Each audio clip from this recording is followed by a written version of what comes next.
Arcanjo Antônio Lopes do Nascimento, ou como era conhecido, Tim Lopes, foi um repórter investigativo que começou a exercer função na Globo em 1996. Nascido em novembro de 1950 em Pelotas, no Rio Grande do Sul, se mudou para o Rio de Janeiro junto dos pais e irmãos quando tinha apenas 8 anos. Durante sua carreira, foi premiado já nos anos 80 pela sua atividade na cobertura do futebol. Porém, sua vida e trabalho foram interrompidos no dia 2 de junho de 2002, quando, após sequestrado, passou por tortura e foi executado por criminosos do Rio de Janeiro. No vídeo de hoje, falaremos sobre o caso Tim Lopes, no retorno do Brasil Bizarro. E aí pessoal, beleza? Meu nome é Bruno Fabio, esse daqui é o Planeta Noob. Se você ainda não é um inscrito do canal, vai se inscrever agora e deixar o seu like para ajudar a gente. No vídeo de hoje, a gente vai falar sobre o caso do jornalista Tim Lopes, que está completando já 20 anos. Hoje eu tenho a presença por trás das câmeras do meu amigo Jag, e é ele que vai me dar a meta de likes no início do vídeo. Salve, salve família, pô, muito bom, Brasil Bizarro, aquele pique 20 mil likes pra ficar legal. 20 mil likes então pro retorno do projeto e vamos começar a contar a história de hoje.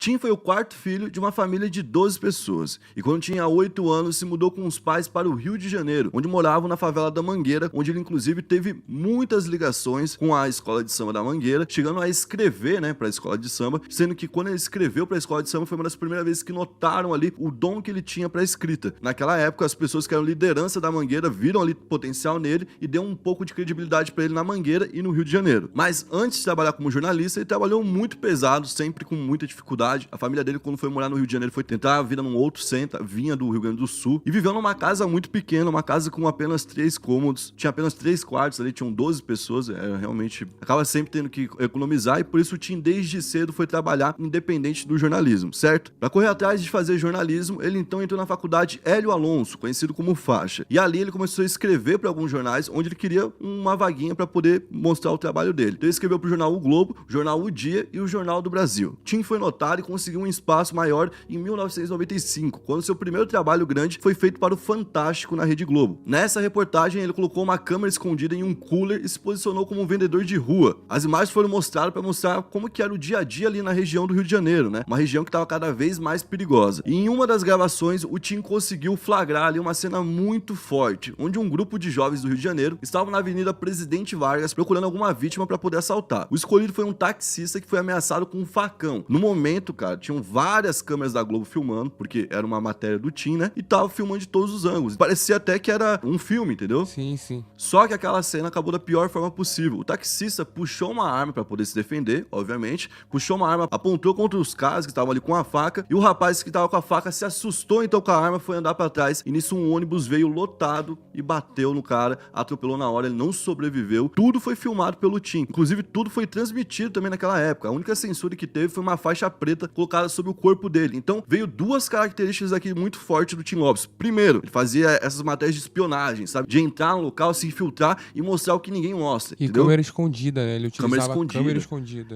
Era esse negócio dele, câmera escondida, tipo, de se infiltrar, entendeu mesmo? Ser um cavalo de Troia. Segundo ponto, ter matérias fortes, matérias que chocam, matérias que chamam a atenção. Tanto que ele passou a ser um chefe de edição lá dentro da Globo, Bom, em 2001 não foi muito diferente e ele e toda a equipe dele ganharam um prêmio, o Prêmio S, pra série de investigação que ele tinha feito, intitulada Feirão das Drogas. Essa série mostrava eles vendendo ali as drogas, o pó, de tudo, Vendendo de tudo. Na boca, Na boca, como a gente conhece hoje em dia. Só que vale lembrar que é uma outra época. Era o início desse tráfico mais organizado que a gente vê, com AK-47, com fuzil, que hoje é comum, Infelizmente se tornou algo comum. Mas naquela época não era comum. Então foi algo muito chocante pra todo mundo ver aquilo de forma descarada. Tinha muita gente que não visitava a favela, não chegava perto de uma favela e não fazia ideia de que estava acontecendo isso numa favela, entendeu? Então o Tim foi um dos responsáveis por escancarar de vez tudo que tava rolando por ali. E logo em seguida a gente vê ali um monte de filme surgindo, a gente vê um monte de música citando, porque começou a ter mais abertura abertura pra falar do assunto. Até então, era como se fosse um elefante branco dentro de uma sala, sabe? Era mais seguro fazer isso naquela época. Então, a coragem do Tim novamente bater de frente com o crime organizado gerou, além do prêmio pra ele, uma caça ao crime organizado no local, entendeu? Porque ele jogou isso numa grande mídia e jogou no formato Tim Lopes. Qual que era o formato Tim Lopes? Chocante e com coragem. Então, a galera ficava muito impressionada. Quando tinha uma matéria dele, a galera já ia com a expectativa de que fosse se impressionar. E essa matéria foi tão forte que, além de passar no Fantástico, ela passou no Jornal Nacional no dia 3 de agosto de 2001. Ou seja, os dois maiores jornais do Brasil falaram sobre o assunto, colocaram o assunto em pauta e não teve como, o Rio de Janeiro teve que tomar providência, né? Com isso, vários traficantes acabaram sendo presos, dentre eles vários chefões do crime organizado daquela época que não gostaram nada e colocaram a cara do Tim como um alvo, como uma pessoa não querida, mas uma persona não grata entre o crime organizado. Bom, então na tarde do dia 2 de junho de 2002, Tim deixou o apartamento dele no bairro Copacabana para ir para a favela da Vila Cruzeiro, depois de já ter passado em seu escritório na Rede Globo. Tim era um dos poucos jornalistas da Rede Globo que frequentava a favela e inclusive morava também em uma. Naquele dia, o Tim foi até a Vila Cruzeiro porque alguns moradores tinham chamado ele para fazer uma reclamação, e uma reclamação que renderia uma matéria para ele no estilo Tim. Qual que era a reclamação? Era sobre a atuação de criminosos dentro dos bailes funks, sobre venda de coisas ilícitas, sobre eles andarem armados no baile funk e sobre menores de idade estarem indo fazer sexo nesse local. E algumas das menores de idade que estavam indo lá fazer sexo no local eram inclusive filhas dos moradores, e por isso estava tendo tanta indignação. O Tim então sabia do perigo daquela matéria, né? Mas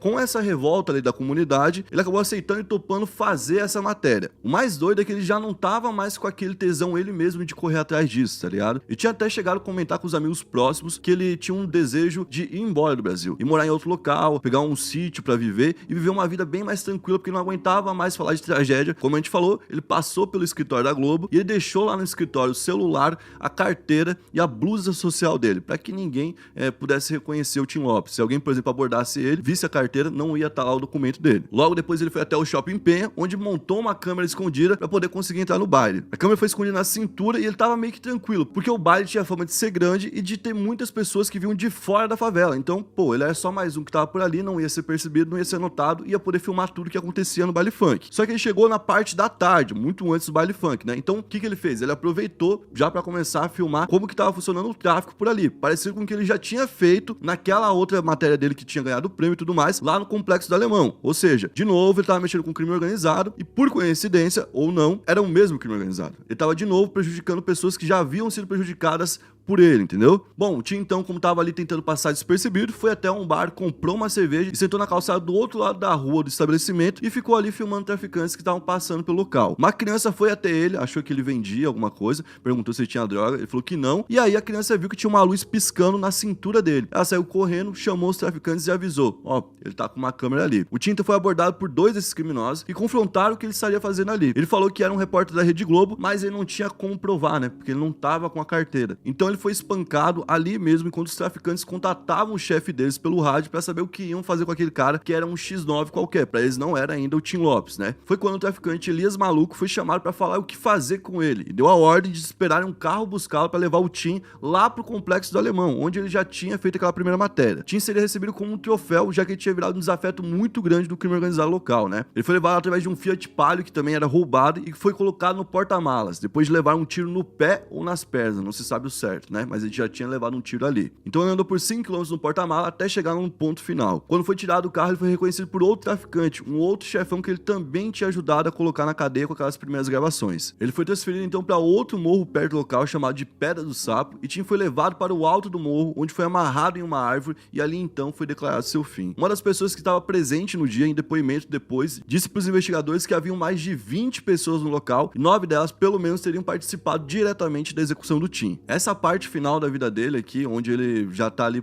basicamente para sofrer, né? Onde ele tá amarrado para poder sofrer, é uma parte muito cruel, e em respeito à memória dele, o melhor que a gente pode fazer é não descrevê-lo, porque é algo que eu imagino chegando em alguém que goste do Tim e acabar magoando a pessoa, entristecendo a pessoa, porque realmente é algo muito forte. Mas o que a gente pode dizer é que o Tim teve um dos piores fins possíveis. Ele foi totalmente desconsiderado como ser humano antes de morrer. Falando agora da investigação, o detetive Daniel Gomes, que estava no caso, soube que o Tim havia entrado na favela no período da tarde e só foi descoberto perto das 20 horas. Ele também soube que ele havia pedido um carro que esperasse ele na entrada da favela para dar uma carona para casa. Quando o horário chegou, o motorista estava lá esperando pro Tim Lopes descer e ir embora, né? E ainda esperou ele até a meia-noite, até que avisou a central da Rede Globo que ele não havia voltado. A Globo esperou 11 horas se passarem para poder avisar a polícia sobre o desaparecimento do jornalista. Então foi quando o Gomes, o detetive, junto do advogado da Globo e do motorista que estava esperando pelo Tim, foram para a comunidade onde só se falava sobre um homem que tinha sido capturado há pouco. As pessoas falavam que um homem tinha sido espancado na rua, teria levado um tiro na perna ou no pé e depois teria sido levado para o alto do morro. Eles então subiram no alto do morro e, chegando no local, viram alguns pneus queimados com restos humanos e sangue fresco. Porém, um exame de DNA foi feito e nele foi constatado que não era o corpo do Tim que tinha sido queimado, era uma outra pessoa que tinha acabado de ser executada, mas não era o Tim. Alguns dias depois, duas pessoas que participaram do crime foram pegas e deram mais detalhes para a polícia de como tudo aconteceu, de que ele tinha chegado lá para gravar o baile por conta da comunidade que tinha pedido para ele, de que ele não tinha nem sequer conseguido gravar o baile, que ele estava ainda nesse processo, igual a gente falou, em frente ao bar. Foi descoberto também que existia um túmulo secreto ali onde poderia estar o Tim Lopes. No local foram encontrados vários ossos humanos de várias pessoas, não era só do Tim, e entre eles foi encontrado ali um pedaço do osso da costela do Tim Lopes, além do relógio dele, o crucifixo e a sua câmera. Depois que o Gomes tinha terminado seu relatório, ele já tinha 658 páginas, tinha muita coisa para se falar, né? Lá entre as alegações que ele fez tem uma bem importante, onde ele fala que a Globo poderia ter salvo a vida do Tim Lopes se tivesse contatado a polícia à meia-noite do dia 2 de junho, já que a polícia poderia ter intervido no acontecimento. Foi nessa que o Jornal Nacional transmitiu uma resposta da Globo, onde tinha um editorial que foi apresentado pelo William Bonner, criticando diretamente o relatório do Gomes. O Jornal Nacional afirmou que as imagens gravadas pelo Tim Lopes foram destruídas naquela noite no micro-ondas, onde ele mesmo também foi queimado, e que o Tim Lopes estava por lá porque ele estava tentando ajudar uma comunidade desesperada que pediu a ajuda dele. Depois desse conflito entre a Globo e o Gomes, a governadora do Rio de Janeiro, Benedita da Silva, retirou o Gomes do caso. No dia 7 de julho, os restos mortais de Lopes foram enterrados no cemitério Jardim da Saudade, no subúrbio carioca. 5 anos depois, um adolescente foi preso no sul do Brasil, e isso porque ele participou de alguma forma do caso, né? Ele tinha 12 anos e foi contratado em 2002 para poder comprar combustível diesel e levá-lo até o topo do morro, onde usariam ali o combustível para tacar fogo no Tim Lopes. Ele tinha apenas 12 anos, mas mesmo assim ele conseguiu descrever o que aconteceu naquele dia e acabou ajudando a prisão de 9 traficantes que teriam participado ativamente do caso, né? Inclusive, o principal deles recebeu uma pena de 28 anos de prisão e os outros foram condenados a 23 anos cada um. Gabriel Monteiro, nascido no Rio de Janeiro em 1994, ingressou na Polícia Militar da capital carioca em 2015 e a partir de 2018 ficou popular nas redes sociais devido ao seu canal do YouTube. Gabriel fazia vídeos abordando temas relacionados à política, corrupção e criminalidade. Inclusive, Gabriel criticava até sua própria corporação. Em 2020, ele desistiu da carreira militar e anunciou sua entrada na política. Foi o terceiro vereador mais votado do Rio de Janeiro, tendo cumprido seu mandato apenas de 2021 a 2022, e fez do seu canal um lugar para divulgar suas tarefas como vereador, mostrando fiscalizações de órgãos públicos e ações sociais. Mas tudo mudou na vida de Gabriel em março de 2022, quando o ex-vereador começou a receber muitas denúncias, inclusive de vários tipos. Vamos falar de tudo isso no vídeo de hoje. E vamos começar falando a partir do ponto da denúncia. E no fim a gente vai falar um pouco sobre o que aconteceu ali antes disso tudo, certo? Então a gente vai focar aqui em explicar como o caso se desenrolou. A primeira denúncia aconteceu no Fantástico, e vamos falar disso então. Em 27 de março de 2022, o Fantástico ouviu 5 pessoas, que seriam ex-funcionários que contaram ter vivido situações bastante constrangedoras com o então vereador. Gabriel acabou sendo acusado de assédio moral e também sexual. Luiz é uma das pessoas que acusou Gabriel de assédio sexual. Ela trabalhava para os canais do vereador na internet. Ela disse: ele me abraçava assim por trás, dizia te amo e não sei o que, você é minha amiga, me beijava no rosto e saía de pênis ereto e ia mostrar para o segurança. Então quando ela falou sobre isso, ela falou sobre um comportamento dele que não necessariamente é uma intenção de, por exemplo, penetrar nela, né? Não é uma situação do tipo, mas uma situação de desconforto, né? De incômodo. Que ele chegava nela por trás, abraçando, né? Forçando uma intimidade, beijando o rosto dela sem ter um motivo naquele momento, né? Não é no momento de, cheguei, oi. Sim. Não é isso. É no meio do nada chegar e dar um beijo no rosto da pessoa. Realmente é intimidador.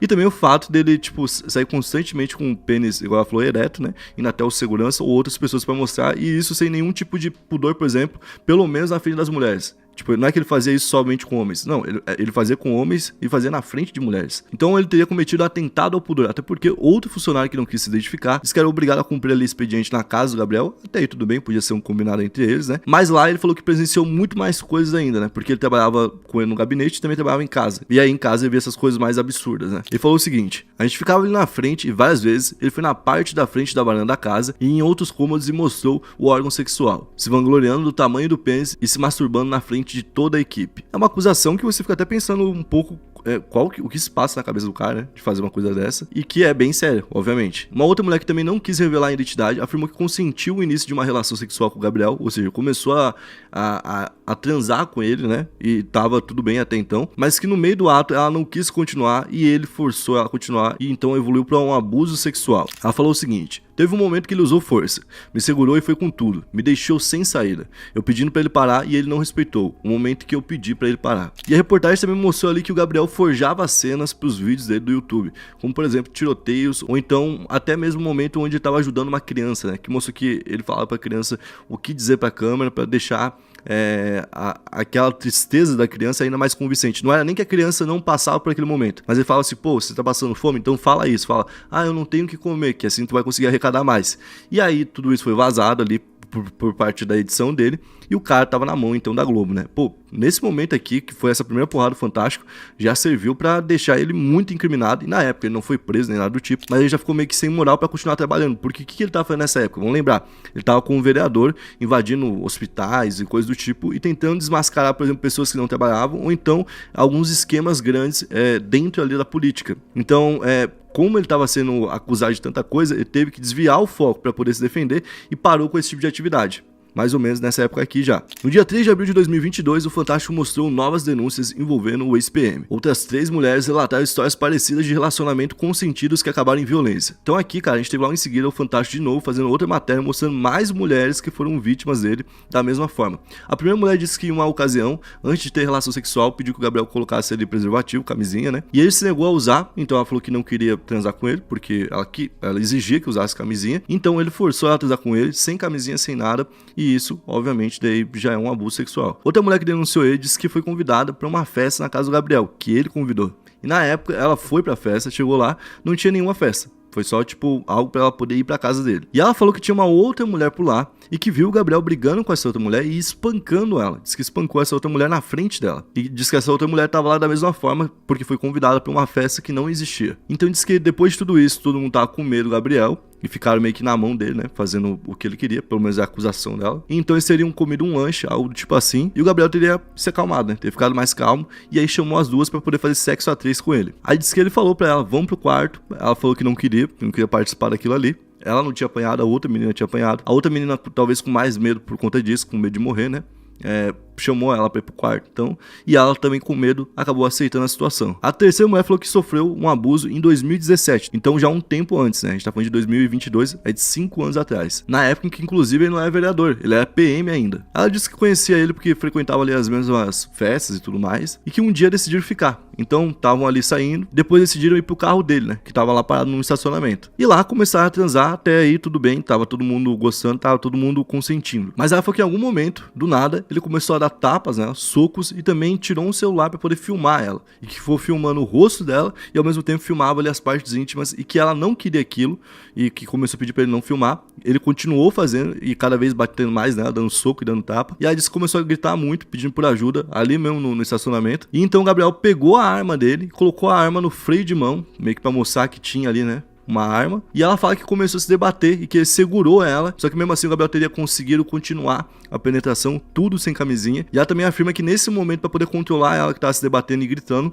o Gabriel colocou a arma na cabeça dela, mandando ela ficar quieta. Então a gente teve em um domingo ali uma denúncia muito grave dos funcionários do cara, e depois a gente teve uma outra denúncia falando das relações dele pessoais com outras mulheres. No dia 4 de abril, integrantes do Conselho de Ética da Câmara dos Vereadores do Rio de Janeiro se reuniram junto com o Ministério Público para discutir as denúncias contra Gabriel. Então no dia 4 de abril, foi algo muito rápido, né? No dia 4, o Conselho de Ética já estava debatendo se ele tinha que continuar com o cargo ou não, certo? No dia 5, ele teria sofrido uma tentativa de de execução, alguém teria atirado contra ele, e os funcionários dele vieram a público para falar que, na verdade, essa tentativa de morte que ele sofreu lá em 2021 teria sido forjada. Mais um golpe na imagem dele que já estava muito fragilizada. Em 7 de abril, Gabriel foi alvo de uma operação da Polícia Civil do Rio de Janeiro dentro do inquérito sobre o vazamento de um vídeo íntimo dele fazendo sexo com uma adolescente de 15 anos. A gravação foi compartilhada no Twitter e no WhatsApp. Gabriel acusou seus ex-funcionários de vazá-la. A adolescente, então, prestou queixa à polícia acompanhado dos pais. Então aqui, cara, teve algo muito certo. Teve um vídeo vazado dele, né? Ele falou que quem vazou foram os funcionários, mas independente de quem foi, mostrava ele com uma garota de 15 anos tendo relações sexuais. Então era algo já problemático. E também o fato dele estar filmando ajuda, né, de certa forma, a fortalecer o discurso de algumas vítimas que falavam que ele sacava o celular para poder filmar durante o sexo, né? Então, de certa forma, mostra que ele realmente tinha esse tipo de comportamento. Então, no dia seguinte, no dia 8 de abril, ele acabou sendo denunciado pelo Ministério Público do Rio de Janeiro e no documento o MP pediu que ele fosse condenado pelo crime. Então ele se torna réu pela primeira vez. No dia 17 de maio, depois que a justiça aceitou a denúncia feita pelo MP, né? Ele então oficialmente virou réu e teve que dar um depoimento. O depoimento foi dado no dia 23 de junho. Então nesse dia já tinha vários crimes diferentes que ele estava sendo acusado. Primeiro, por forjar vídeos na internet, pelas acusações de abuso sexual e terceiro, pelos assédios moral e sexual dentro do trabalho. Ele teve que falar sobre tudo isso, deu um depoimento de mais de 2 horas e ele negava tudo que estava sendo acusado, né? Então ele tentou entrar com um recurso de defesa, que foi negado no dia 17 de agosto e nesse mesmo dia surgiu um novo áudio do Gabriel Monteiro, e nele ele fala que realmente faz sexo com garotas menores de idade. Ele fala o seguinte: pô, 16, 17 aninhos, eu gosto muito de novinha. No dia 5 de julho, ele virou réu de novo em um outro processo de importunação sexual e assédio sexual contra sua ex-assessora. No dia 2 de agosto, o Chico Alencar apresentou um relatório que pedia a cassação do mandato ali do vereador. Então, no dia 18 de agosto, por 48 votos a 2, onde o próprio Gabriel votou contra, né, e um outro vereador chamado Chagas Bola, então só esses dois votaram contra, a Câmara do Rio decidiu cassar o mandato do Gabriel Monteiro. Os vereadores falaram que mesmo que ele não tivesse uma condenação ainda, porque ele ainda era só réu em tudo, né, vai lembrar que ele não estava nem preso nem nada do tipo, o Gabriel deveria ser caçado por quebra de decoro parlamentar, que é uma espécie de normas comportamentais que tu tem que seguir, né? Mas uma coisa que a gente tem que destacar é que antes disso tudo acontecer, o Gabriel estava envolvido, como a gente falou, em várias investigações que muita gente aponta como talvez um possível motivo para toda essa denúncia feita depois, né, que foi levantada pelo Fantástico. E a gente vai falar um pouquinho sobre a máfia do reboque que foi explanada por ele. Em março de 2022, Gabriel postou um vídeo no seu canal denunciando o ex-vereador Jailson dos Santos Salazar de tentar suborná-lo com R$200 mil. A tentativa de suborno teria acontecido depois de Gabriel ter descoberto os responsáveis pela máfia do reboque na capital fluminense. Uma das maiores reclamações das pessoas era a falta de atendimento da empresa. As pessoas vão até os depósitos, atrás do seu veículo, mas quando chegam lá não encontram ninguém para aceitar o pagamento e a retirada do veículo. Isso é um problema, pois o carro fica preso e pagando multa pelos dias que estão ficando no depósito. E era assim que a máfia trabalhava e lucrava. Então ele explanou uma grande máfia que faturava muito. Também explanou o cara tentando subornar ele na época, né? E tudo isso aqui foi muito polêmico. Eu lembro que até a perspectiva do Gabriel, nessa época, dessa semana em específico que ele fez esse vídeo, era de que ele concorresse a governador no Rio de Janeiro e que ele tivesse realmente bastante votos. A gente estava perto de definir quem eram as pessoas que iam concorrer nesses cargos, né? E ele provavelmente ia concorrer num cargo muito maior do que vereador.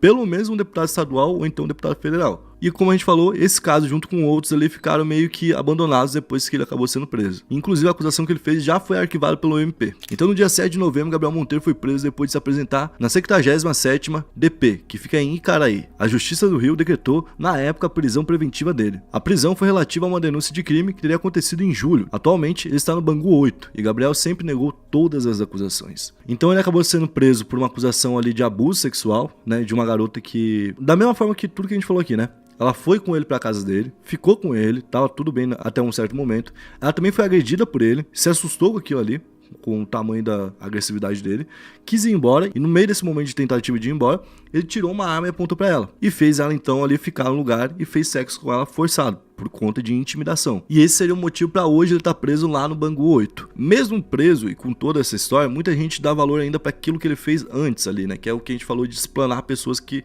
realmente de alguma forma estavam prejudicando todo o sistema e o governo, né? Por conta desse trabalho, muita gente votou a favor do que ele pensava e elegeu o pai dele e a irmã dele recentemente. Então o Gabriel Monteiro ainda é uma pessoa relevante dentro da política do Brasil, mesmo estando preso e mesmo tendo esse tanto de acusações contra ele. Obviamente um caso bem complicado, né, porque envolve um cara que misturou muita coisa desde cedo. Ele era policial e youtuber, coisa que a gente não via naquela época ainda. Depois ele se tornou vereador e youtuber.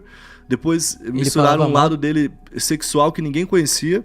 né? E aí, ele falava mal da corporação também, que era algo meio que Pois é, ficava né? também de cara. E eu acho que o que mais ficou ali, tipo, talvez contra ele foi que ele era um cara que tava apontando erros, né? Então, por ele apontar erros, talvez fosse esperar que não cometesse nenhum, né? E ele cometeu alguns erros que vão no limite de muita gente. São crimes sexuais, né? Se ele realmente for condenado em todos esses crimes, ele é um cara que cometeu crime contra muita gente. Muita mulher foi abusada por ele. A gente poderia dar destaque pro caso do Gabriel Monteiro só pelo fato do caso, só pelo crime. Poderia ser um caso Gabriel Monteiro, que ninguém conhecesse ele, e falando de um cara que fez isso com várias mulheres, entendeu? De tão grande que é o caso. Então, como a gente falou, é uma história que é dividida em partes, e por isso até hoje eu vejo uma galera que fica confusa quando fala no nome dele.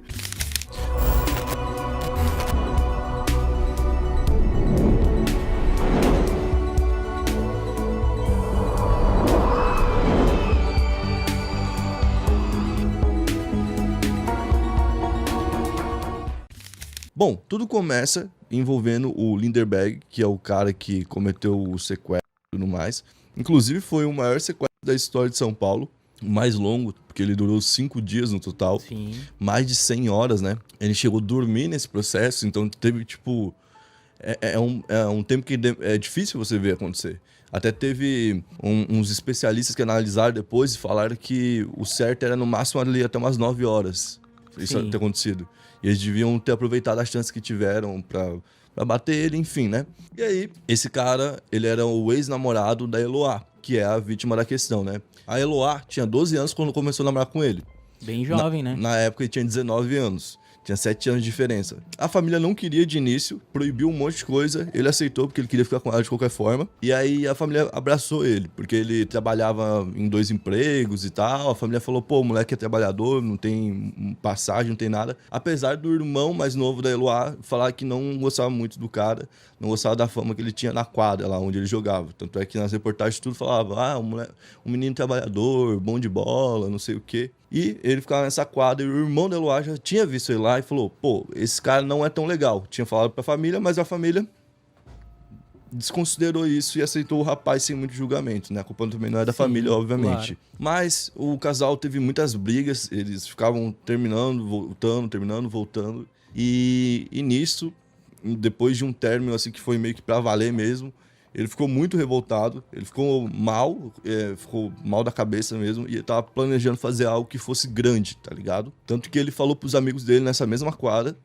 ele foi pra quadra, ficou no canto, nem tava jogando, só ficou no canto assim, olhando pra baixo, pensando. Né? E aí os caras olhavam pra ele e ele falou assim, vocês vão ver eu fazer algo grande, vocês vão ouvir meu nome essa semana. E naquela semana, no dia 13 de outubro de 2008, ele invadiu, então, o apartamento da Eloá. E junto com a Eloá estavam a Nayara, o Vitor e o Iago, que eram 3 colegas dela lá.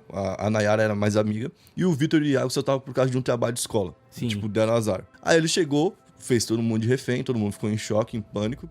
Ele já fez todo mundo ficar ali. Como eu falei, os moleques só estavam ali para fazer trabalho, então a família logo sentiu falta. O pai do Vitor foi até o local pra ver o que tá acontecendo. Pela demora? Chegando lá, o Lindenberg tava armado e falou, eles estão sob meu comando, agora eles estão aqui, não vem aqui, pronto, tá ligado? Caramba. E aí foi onde, tipo, a primeira pessoa que realmente viu, assim, que tava tendo sequestro. Então depois ligaram pra polícia, a polícia foi até o local. Como o Lindenberg não tinha nenhuma pretensão com os meninos, ele liberou os dois. Na hora que chegou a polícia, na mesma hora, assim, ele liberou os dois. E a Nayara ainda ficou lá dentro muito porque ela era amiga da Eloá e ela era amiga dele também. Então ela tinha visto toda a situação e ele queria ela junto ali também. Talvez ele tava com raiva dela, culpando ela de alguma forma. Então ele manteve ela e ficaram só as duas com ele. Meu, coitada da menina. No mesmo dia, a tropa da GAT chega, né? Que é quem faz negociação e tudo mais. Eles colocam um cara que é desses que só ficam conversando, né? Um negociador e tal. Fica conversando com ele por horas. Em certos momentos ele fala, não, eu tô no comando, vocês têm que fazer o que eu mando. E a polícia tentando planejar estratégia, tá ligado? Pra poder cercar ele, porque era tipo uma coab, então eram vários prédios, assim. Deixa o cara vir, quando o cara invadir, a resposta cair em cima dele e não cair em você. Isso eu não posso fazer, isso aí eu trabalho só nisso. Deixa o cara vir negociar com ele. Se o cara invadir, eu vou acabar com isso tudo aqui, mano. E até pra estudar os apartamentos, eles tiveram que entrar num apartamento que era igual aquele pra ver como é que era por dentro. Sim. Pra estudar como entrar, onde tem uma parede, onde não tem. Os policiais saberem tudo isso, tá ligado? Eu lembro até que na E época... tinham 70 policiais. Nossa, imagina, mano, era uma força-tarefa, né? Eu lembro até que na época eles fizeram meio que uma maquete por fora, porque eles entraram dentro desse quarto, falou, e eles meio que faziam estratégia pra ver onde ele poderia se fugir, ou onde ele poderia se esconder, ou... Onde ele poderia colocar elas, né? Isso, é. E, tipo, a polícia tava estudando tudo isso e, ao mesmo tempo, a mídia tava cobrindo tudo. E ele tava assistindo aquela cobertura e isso tava mexendo com a cabeça dele, que já era uma cabeça que tendia pra bipolaridade. Porque nas conversas que estão gravadas, ele fala algumas horas assim, eu sou muito forte no comando, não sei o que, vocês têm que me respeitar. Mas logo em seguida ele fala, não tem futuro pra mim, eu vou tirar a vida delas e vou tirar a minha vida. Falando várias coisas. Tanto é que eles foram negociando com ele. Ele ficou sem luz por um tempo e eles conseguiram negociar com ele, tipo assim, um contrato assinado que declarava que ele ia ter a vida dele, a integridade física dele preservada. Ou seja, ele não ia ser pego pela polícia, a polícia não ia balear ele. Sim. Inclusive, no dia 14, já tinha um advogado de defesa, o Eduardo Lopes. Tava lá fazendo toda a conversa, ele tava fazendo junto. E de noite, perto da meia-noite ali, já era 10h50, ele solta então a Nayara. Ele solta a Nayara para que eles liberem a luz de volta. Nesse meio tempo, existe na mídia rolando um negócio meio que assim... Tá, mas não vamos balear o garoto, né? Porque ele é trabalhador, ele tem 2 empregos, ele tem só 22 anos, ele tá estressado, ele fez por amor, ele ama ela, vamos lembrar isso. E aí começaram a fazer isso, tá ligado? E nesses dias aqui, teve um momento que ele se colocou pra fora da janela. E ele ficou na mira. E tinham policiais lá pra fazer esse tiro, entendeu? Sim. Só que eles não fizeram porque eles sentiram que não tinha apoio popular pra isso. Tanto é que o responsável por toda a operação, depois, que é um cara lá bigodudo que eu não lembro o nome, mas esse responsável, ele fala em uma entrevista assim, se a gente tivesse dado um tiro na cabeça dele, agora tava todo mundo aqui falando por que a gente fez isso com o queridinho, tá ligado? Porque ele tinha virado realmente o queridinho. Sim. Teve uma hora, pra vocês terem uma ideia do nível que tava, teve uma hora durante todas essas 100 horas, que algumas mulheres se reuniram num grupo, foram lá pra frente do lugar onde tava tendo esse sequestro e começaram a gritar. Tipo, ô Lindomar, cadê você? Eu vim aqui só pra te ver. Não, tipo, pode ser. Não, é sério, tipo, Meu querendo... Deus, tipo, transformando o cara num ídolo. Sim. O cara que tava fazendo tudo aquilo. Então, olha o quanto que a mídia tava fazendo tava prejudicando tudo aquilo, né? Um negócio que tava indo bem, porque se conseguiu tirar a Nayara, conseguiu tirar os meninos, podiam tirar a Eloá. Sim. Certo? E Só que a tudo na base mídia da começou conversa, a mexer muito com a cabeça dele. Tanto é que a Nayara saiu, ela deu um depoimento de 5 páginas. Nesse depoimento, ela fala o quanto que ele ficava falando sobre a TV, falando, pô, olha o tanto de tempo que eu tô na TV, não sei o quê. E aí, teve alguns programas que falaram com a casa.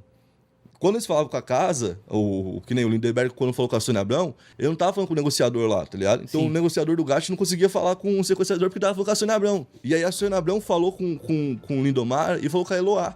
Inclusive, na parte que ela fala com a Eloá, ela fala assim, Eloá, fala como é que tá aí. Até porque a mãe, a irmã do Lindenberg também estão preocupadas, né? Tá ligado, tipo, mano? Tipo, um negócio muito assim, tu fala, meu, o que tá acontecendo, mano? O que tá acontecendo? A menina tá sendo sequestrada e tu tá perguntando que a mãe do sequestrador tá preocupado com ele? Tá ligado? Tipo, e não é nem papo de cobertura. Beleza eles fazendo cobertura, mas fazer cobertura de uma forma correta, que vai, tipo, não vai atrapalhar a polícia, primeiramente, não vai dificultar. E acabou dificultando, tá ligado? Que ele ganhou poder por causa que ele tava emocionalmente abalado e estavam com medo dele dar um tiro nela. Porque era o que ele falava, eu vou fazer. E ele foi repetindo isso, até o final.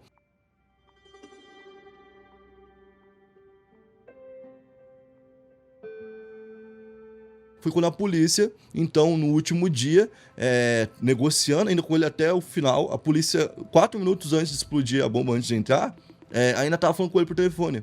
Só que ele já não tava mais, não vou fazer porra nenhuma não, ele tava bem assim, tá ligado? Já tinha abandonado tudo. E aí, a polícia tinha colocado um pouco antes uma bomba adesiva ali. Na porta, Na porta, porque essa bomba adesiva, quando ela explode, ela faz um barulho muito alto, que faz a pessoa ficar tonta, ela perde o senso do equilíbrio. Desnorteia. E ela faz uma fumaça, então a pessoa não consegue ver nada e ela fica daquele jeito. Era a melhor ideia que eles tinham para que ele não tivesse tempo de reação. E aí, nesse momento, eles estavam esperando o momento de entrar. Só que eles estavam negociando ainda, e ele tava, tipo, em pé, e ele não tava cansado. Eles queriam ganhar dele no cansaço. Só que apesar das 100 horas, ele não tava cansado, ainda não era a hora.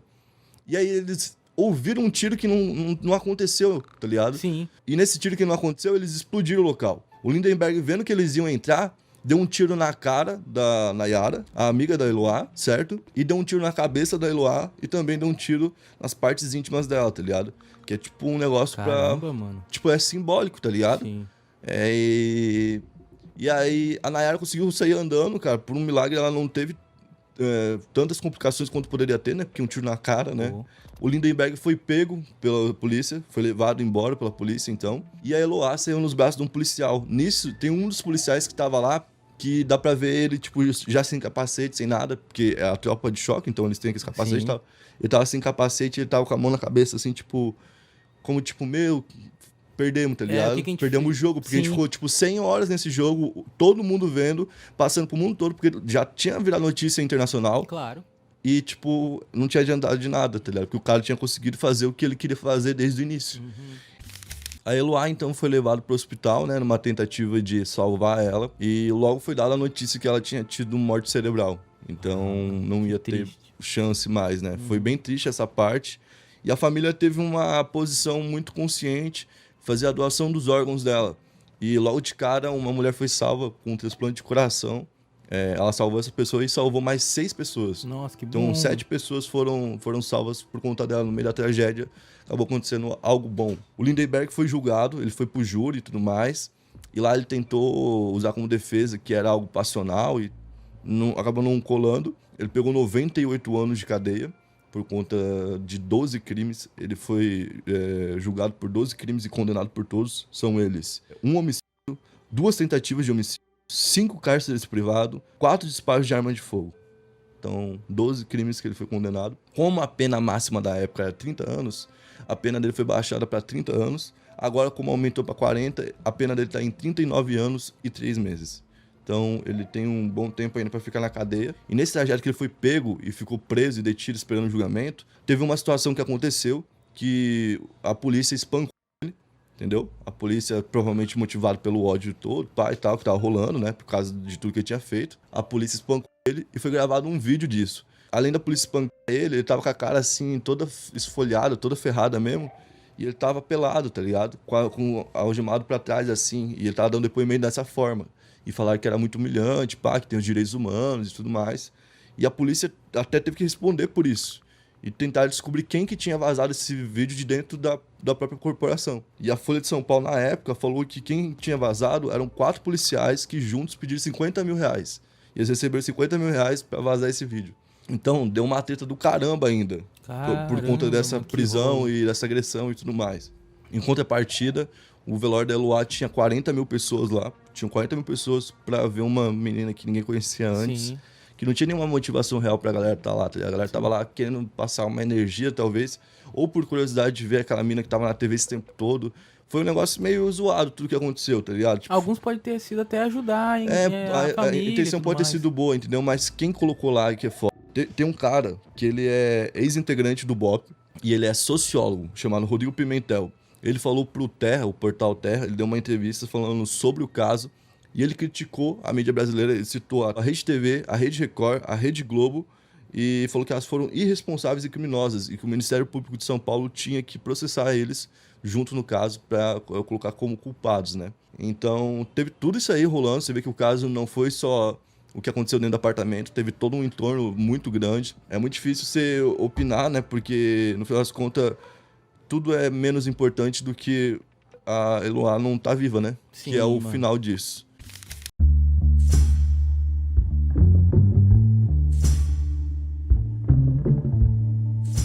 Bandidos na TV. Foi assim que o Wallace Souza, apresentador e deputado pelo estado de Manaus, acabou conhecido pelo Brasil inteiro. A série da Netflix mostra a vida inteira de Wallace, e nela mostra não só uma dupla persona, como confunde a mente de quem assiste. Homem de família, sonhava em combater o tráfico após perder seu irmão para o vício, se tornando então apresentador do programa Canal Livre, uma espécie de programa policial onde rolava de tudo, de comédia até mortes registradas pelo próprio Wallace. O programa então começou a ganhar repercussão, principalmente pela raiva que o Wallace tinha do crime, e como ele cobria as mortes desses criminosos. O que não se sabia até então é que o Wallace seria o principal suspeito dos crimes que ele mesmo cobria. O motivo seria a audiência. No vídeo de hoje, falaremos de um dos casos mais loucos da história recente do Brasil. Falaremos de Wallace Souza.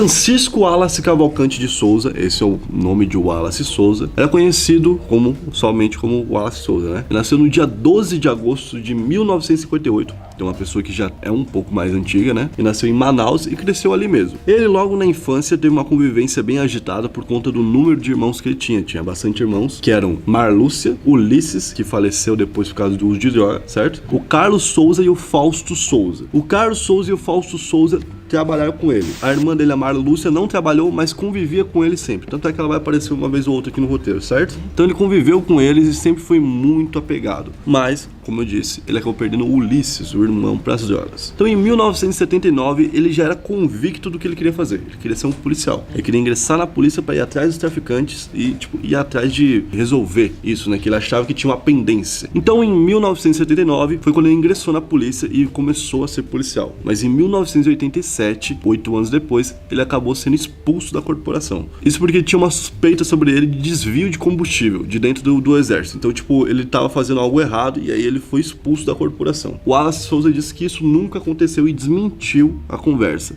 Mas o fato é que ele já não tava mais na polícia. E claro, isso é o que ele contava e fazia parte do personagem dele contar isso, não necessariamente é nessa narrativa, mas tá seguindo o que ele mesmo falava. E aí ele queria, de alguma forma, continuar aquele trabalho de dar apoio à polícia contra o tráfico, que era algo que ele queria. E ele teve a ideia de ter o programa. O programa não foi numa grande televisão, não foi num grande local lá de cara. O Canal Livre, para vocês terem uma ideia, no início tinha somente um repórter, que era o próprio Wallace. Então eles não tinham dinheiro, não tinha nada do tipo. E o dinheiro começou a entrar por conta da audiência. Isso porque o Canal Livre era uma espécie de Datena, só que era um Datena teleentrega. E sabe que você pode mandar mensagem pro Datena e tudo mais, e ele lá e tal, falando sobre polícia e bandido. No programa dele você podia ligar pra ele. Você podia não só ligar pra ele, como você podia ir no programa dele e denunciar crimes. Você entende o que tá acontecendo? E aí a pessoa ia lá e fala assim, não, tem um tal crime rolando lá na área do 12, uma região. Lá na área do 12 tá rolando uns crimes lá, e eu queria que a polícia fosse lá. Ah, beleza. Os repórteres entravam então na viatura com a polícia, iam até o local, e ali rolava prisão. Normalmente rolava prisão de droga, normalmente rolava prisão de arma, e de vez em quando rolava tiroteio. Nesse tiroteio, às vezes, ao vivo, algumas pessoas eram alvejadas, algumas pessoas eram acertadas. E ali rolava de tudo. Teve gente que morreu ao vivo no programa. Teve gente que foi gravado enquanto morria no programa. Meu Deus. Teve um caso que um repórter ficou mais de uma hora do lado de um cara que tinha acabado de levar tiros, e o repórter ficou ao lado e o repórter filmou, e uma hora depois o repórter filmou falando: estamos aqui há uma hora, a ambulância ainda não chegou e o rapaz acabou de morrer aqui, ó. O repórter do negócio. Então, tipo assim, logo de cara a abordagem chamou muita atenção. E o programa, que era um programa de meio-dia e tal, que era uma aposta, ninguém sabia se era certo ou não, acabou batendo na Globo várias vezes. E bater a Globo no Brasil significa que você foi longe. E o programa que lembrava um pouco o Ratinho, que tinha lá até o próprio xaropinho deles lá, que era o Galerito, que inclusive era aquele meme do Galerito versus o Gil da Esfirra, não sei se vocês lembram, do South American Memes. Então, lembrava um pouco ali o Ratinho e tal, e ele tinha a ajuda dos irmãos dele, os irmãos Souza, e ele, que já havia tentado ser vereador em Manaus, e tinha perdido por falta de votos, não conseguiu se eleger, ele então olhou o sucesso do programa e aquela fama dele de salvador da pátria, porque ele ia salvar as pessoas dentro de casa. Para as pessoas ele era um salvador. Ele falou: vou tentar me eleger de novo, só que dessa vez eu não vou ser vereador não, vou tentar ser deputado. E ele não só foi deputado, como foi o deputado mais votado de Manaus 3 vezes. O cara conseguiu. Então o cara era muito, muito, muito popular mesmo em Manaus, tá ligado? E isso chamou a atenção de muita gente, inclusive das pessoas que trabalhavam na política. Tanto as pessoas que trabalhavam na política, quanto as pessoas que trabalhavam na polícia, quanto as pessoas que trabalhavam no crime. Então todo mundo passou a olhar pra ele, porque tinha um programa policial e que denunciava todo mundo, certo? Sim. Quando ele chegou lá, obviamente ele começou a se afastar do programa, começou a perder mais tempo com a política do que com o programa, e os irmãos dele meio que começaram a tocar, mas ele ainda aparecia. Quando ele aparecia era um momento de... tá ligado? Todo mundo amava quando ele aparecia. E um dia ele apareceu pra fazer uma denúncia, que muita gente que defende o Wallace diz que foi onde ele pisou no lugar errado, que foi ali que ele cavou a própria cova, e foi isso que fez ele ser acusado tantas vezes. Existe uma cidade lá no Amazonas chamada Coari, uma cidade de gestão petrolífera, ou seja, eles trabalham com petróleo lá. Então é uma cidade que por acaso é muito rica. Só que a cidade estava toda abandonada. A cidade estava faltando infraestrutura. E aí o que aconteceu? As pessoas falavam: onde está sendo gasto esse dinheiro? E começaram a investigar a vida do cara, atrás de corrupção, certo? E o Wallace foi um dos interessados. Só que esse cara era muito poderoso, ele desviava uma grana alta. E ele foi pego num escândalo de um caso de uma rede de pedofilia. Não era nem de dinheiro, era de pedofilia o problema dele. E pegaram filmagens, e pegaram testemunha, e pegaram várias coisas do cara e enquadraram o cara. E o cara que chegou a ser condenado, acabou que não foi preso nem bosta nenhuma. Porque o cara era muito forte na época. Depois o cara teve os embrólios dele com a justiça, mas na época o Wallace estava mexendo com um dos prefeitos mais fortes do estado. Porque aquele prefeito tinha grande influência justamente pelo dinheiro que ele levantava com o governador. Então o Wallace, dentro da própria, dentro do próprio local lá dos deputados, começou a perder a moral dele. Foi onde, segundo o Wallace, ele começou a sofrer alguns ataques. Não sei se é coincidência ou não, ele começou a sofrer esses ataques, certo? Então ele já estava no seu terceiro mandato, já estávamos em 2009. O Wallace já tinha um bom tempo aqui, ó, sendo o líder, tá ligado? E pra ele só tinha duas coisas. O debate era esse. O Wallace ou vai ser secretário de segurança do Amazonas em si, ou ele vai ser governador do estado. Porque o cara era muito grande mesmo. Era a pessoa mais popular que tinha talvez no estado. Até que um cara é preso. Um cara chamado Moacir Jorge, que é um ex-policial. Esse cara é um ex-policial, porque ele matou 17 pessoas enquanto ele era policial. Então ele é um ex-policial não muito legal. E ele era um traficante de drogas da região. Ele foi pego então com arma e droga na época. Algo normal até, então. Sim. E esse cara acabou dando um depoimento que chamou muita atenção na época. Ele acusou o Wallace de ser o chefe de uma organização. Uma organização que chefiava não só ele, como várias pessoas. Então o Wallace estava sendo acusado disso. E não só disso, o Wallace estava sendo acusado de incentivar que as pessoas cometessem crimes, para que ele filmasse esses crimes e conseguisse audiência. Sério? Ou seja, o Wallace estaria encomendando a morte de algumas pessoas, e assim essas pessoas que eram mortas eram filmadas por ele. Ele, tipo assim, como ele encomendava a morte daquela pessoa, como ele mandava aquela pessoa ser assassinada, ele mandava já uma equipe junto pra filmar a situação. Então por isso que os repórteres do Wallace chegavam sempre no local e tinham imagens surpreendentes sempre. Por isso que o cara não quis ajudar lá o outro pra poder dar audiência, no caso. Exatamente, só que essa foi uma acusação do Moacir. Esse Moa, que é o apelido dele, ele acabou repercutindo essa fala, obviamente, na época. Só que o Wallace foi lá e falou: gente, vocês sabem que eu combato o crime há muito tempo, é óbvio que alguma hora o crime ia tentar me desmoralizar. E a galera comprou a informação de que realmente não tinha nada a ver, né? Sim. Ele falou: nunca trabalhou pra mim, não conheço, tudo que ele falou é mentira. Só que logo apareceu uma foto. Sim. A foto que apareceu tinha o Moa de um lado e o Wallace do outro, os dois juntos na piscina, sentados conversando. Aí, obviamente, foi falar com o Wallace. E essa foto, Wallace? Ele pensou na hora que ninguém tinha aquela foto. Ele falou: é montagem, nunca vi esse cidadão na minha vida. Depois descobriu que aquela foto realmente existia, que não era montagem porra nenhuma. Foi onde ele falou: bom, eu conheço ele, mas não conheço como Moa, conheço como Jorge. E ele falou: e ele é filho do meu filho Rafael Souza. E aí foi onde o Wallace deu um grande tiro no pé, falando em questão de investigação e coisas do tipo. Ele falou que o Rafael Souza, que é o filho dele, tava comemorando uma passagem de faixa, que ele praticava artes marciais e tudo mais, né? E esse Moa era um cara que praticava com ele. Então ele chamou todas essas pessoas pra lá, e ele não sabia que era traficante nem nada do tipo. Essa foi a desculpa que ele deu na época. Então o Moa veio em público responder o que ele tinha dito. E o Moa falou: não, é verdade, Wallace. Eu menti. Tudo que eu falei era mentira. Não é verdade, não. Isso aí é mentira. E aí a galera ficou tipo: não, como assim? Jogou uma bomba e agora tá falando que é tudo mentira? Não, é mentira. É mentira. Não só passou a falar que era mentira, como ele falou assim: eles me obrigaram a assinar. Eu fui torturado e obrigado a assinar isso. Vocês podem ver que é uma confissão que já veio pronta. Não fui eu que fiz. O Moacir falou isso. O Moa. E aí o Wallace, obviamente, falou: é isso. Já tá pronto. A galera agora já sabe que eu não sou culpado, né? Só que, como eu disse, o Wallace acabou dando um tiro no próprio pé quando ele falou do próprio filho. Por quê? Porque ele achou que o filho não ia ter nada. Ou ele achou que ninguém ia atrás do filho dele. E como ele era deputado, ele tinha uma certa proteção. Ele tinha um sigilo. A polícia não podia entrar na casa dele e fazer uma averiguação. Mesmo estando com essa suspeita toda em cima dele. Sim. Ele ia ter que perder um mandato pra isso acontecer. Só que como ele falou do próprio filho, a polícia falou: não posso entrar na sua casa, mas posso entrar na casa do seu filho, que mora com você. Então a polícia invadiu, entrou na casa do Wallace, que foi o primeiro grande ponto da polícia na investigação. E quando chegaram lá, encontraram um cofre. Nesse cofre eles acharam 200 e poucos mil reais. E esse dinheiro não era declarado, obviamente. Esse dinheiro não...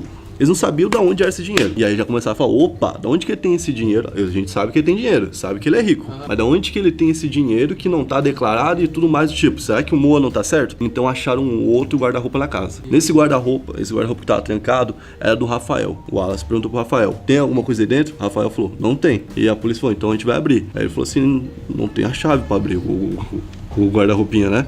Não tem a chave. Aí eles falaram, não tem problema, a gente tem aqui uma torquezinha, quebrar o cadeado e a gente vai abrir. Na hora que eles abriram o cadeado, eles acharam lá dentro 9 cápsulas defragadas. São quando a cápsula ela abre, né? Que ela já foi usada. Mais uma lista com todos os nomes que o Moacir citou que o Wallace poderia estar envolvido nos crimes. E aí com um monte de setinha, tipo assim, tal fez tal coisa com tal.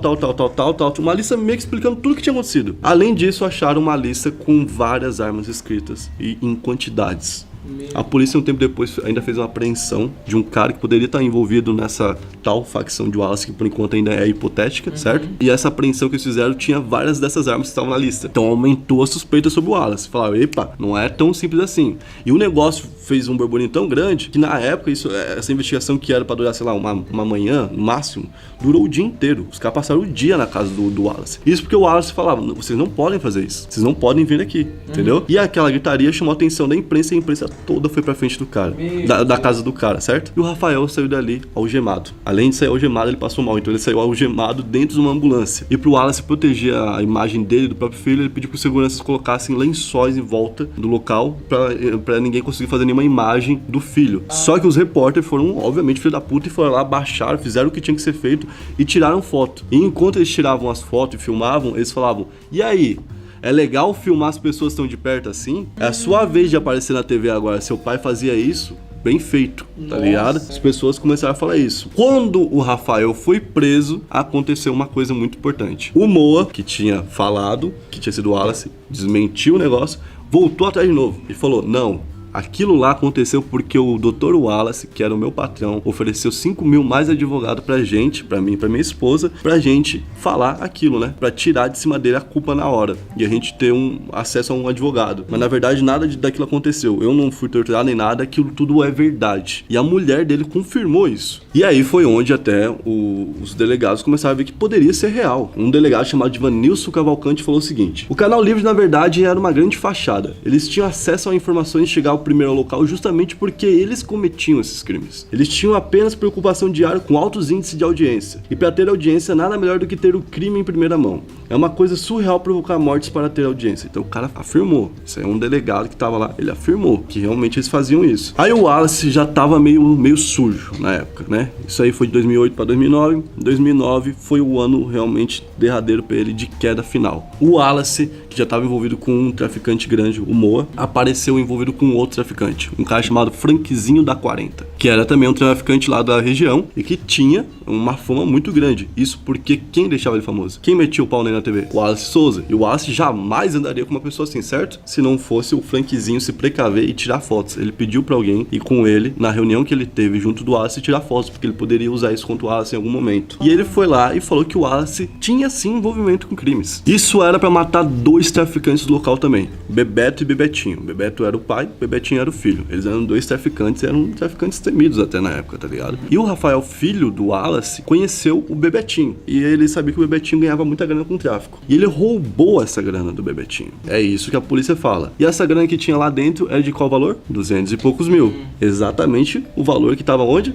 No cofre do Wallace. Então o Bebetinho, quando descobriu que o Rafael tinha roubado ele, foi lá e ameaçou ele de morte, obviamente, né? Sim. Decretou que ele tinha que morrer. Quando o Wallace descobriu isso, pediu então para que o Frankzinho fosse lá e matasse o Bebetinho. O Bebetinho então morreu com vários tiros, levou vários tiros e morreu. E quando ele morreu, a primeira pessoa que teve acesso a essa informação e que chegou lá foi um repórter do Wallace. Aquilo que a gente falou, chama atenção, as matérias dele chegaram tão próximo do momento em que o cara morre. Ou na hora que o cara morre, tá? O cara tá morrendo ainda e os caras já chegavam e filmavam. Então chamava um pouco a atenção. Então, tipo, o repórter dele filmou tudo isso, fez toda a cobertura, o Wallace comentou tudo isso e no final ele tava envolvido com isso. Então o Bebeto descobriu que além de roubarem o filho dele, tinham matado o filho dele. E o Bebeto ficou muito puto. Foi onde o Frankzinho foi contratado pra resolver isso aí. O Frankzinho matou o Bebeto dentro da casa dele. E o Frankzinho admitiu que o Wallace estava envolvido. Só que quando o Frankzinho admitiu que o Wallace estava envolvido, um tempo depois o Frankzinho voltou atrás. E a mulher do Frankzinho, que estava do lado de fora, que também era uma mulher do crime e tudo mais,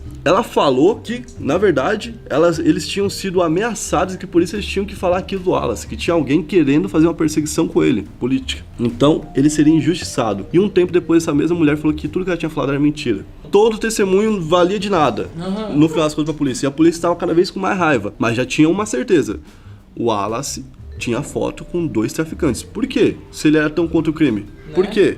Bom, o Wallace então começou a aparecer não só nos jornais de Manaus, mas também nos jornais do Brasil inteiro e depois do mundo todo. E isso meio que foi um decreto final. O Wallace apareceu pra todo mundo com todas essas provas que eu falei pra vocês de que ele poderia sim estar matando por audiência. Ele passou no mundo todo mesmo. A galera meio que já tinha uma decisão pra ele do que ia acontecer com ele. E ele perdeu o mandato dele, o que ele menos queria, o que ele mais temia, já que ele queria ser governador. E ele estava impedido de seguir a carreira de político. Lembra do dinheiro? Ele falou que o dinheiro era para tratar da saúde dele, porque ele era muito debilitado na época. E ele, tipo, já estava muito doente, com trombose, pneumonia e várias coisas do tipo. Ele falou que aquele dinheiro estava guardado para caso ele precisasse um dia de uma emergência, porque tinha várias e ele já sabia que ia ter em algum momento, certo? E então, esses problemas de saúde acabaram levando o Wallace à morte em 2010. O que isso acabou causando? O Wallace não foi condenado. E até hoje não se sabe se o Wallace de fato matava por audiência, igual tem várias provas que mostram, ou se ele era inocente, igual tem outras várias provas que talvez mostrem isso. E muita gente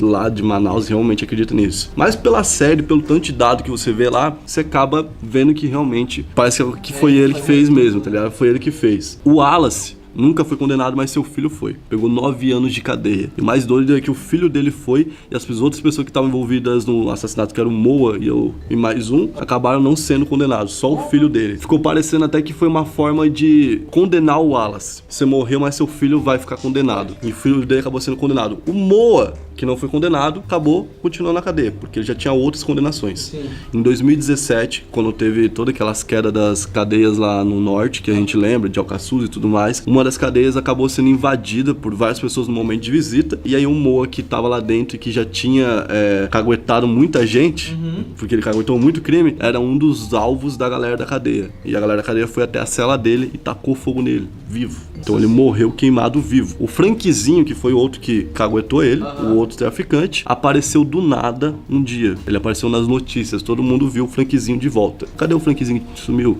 Tá lá. Uma mala apareceu boiando lá em Manaus e tinha lá dentro um corpo todo picoteado, todo esquartejado. Meu Deus. Esse corpo era o corpo do Frankzinho, que também acabou morrendo. Quase todas as pessoas da história acabaram morrendo. E pra muita gente, o Wallace foi uma espécie de líder de milícia, tá ligado? Outras pessoas acham que o Wallace era uma espécie de justiceiro e que ele matava sua bandidos e que por isso ele não merece desaprovação. E outras pessoas pensam que o Wallace, na verdade, se envolveu numa sequência de atos que acabou levando ele ao crime. Que seria o seguinte: o filho dele realmente se envolveu numa morte, que seria a morte do traficante que vendeu drogas pro irmão dele, lembra? Que era o principal motivo disso tudo. Vingou o irmão dele, e quando ele fez isso, ele acabou se metendo numa sequência de coisas que precisou fazer várias pessoas serem mortas, para que o filho dele não fosse preso e não acabasse também morto, né? Como várias pessoas ameaçavam eles acabaram tendo que matar várias pessoas e por isso se meteram numa encrenca fodida. Só que os irmãos dele, lembra que ele tinha 2 irmãos? Sim. Continuaram com o programa até 2019. Em 2019, os 2 foram presos e condenados a 15 anos de cadeia por conta de uma formação de quadrilha. Então, se vocês acham que ele é inocente, beleza, eu vi muita gente xingando quem tava falando que ele é culpado, mas eu acho que esse cara tava envolvido num monte de coisa aí, inclusive matar por audiência. Não que ele tava matando por audiência, mas ele tava matando, sabia que aquilo ia dar audiência e mandava alguém já junto pra filmar. Então, é bem louco tudo isso que aconteceu. Bom, se você gostou desse vídeo e dessa análise, que a gente fez a análise da série, né? Comenta aqui embaixo que a gente pode fazer de mais outras séries, de outros seriados, de, sei lá, de tudo que tiver lá na Netflix a gente pode fazer, porque a gente tem a assinatura da Netflix. Então, é nóis, valeu, até a próxima.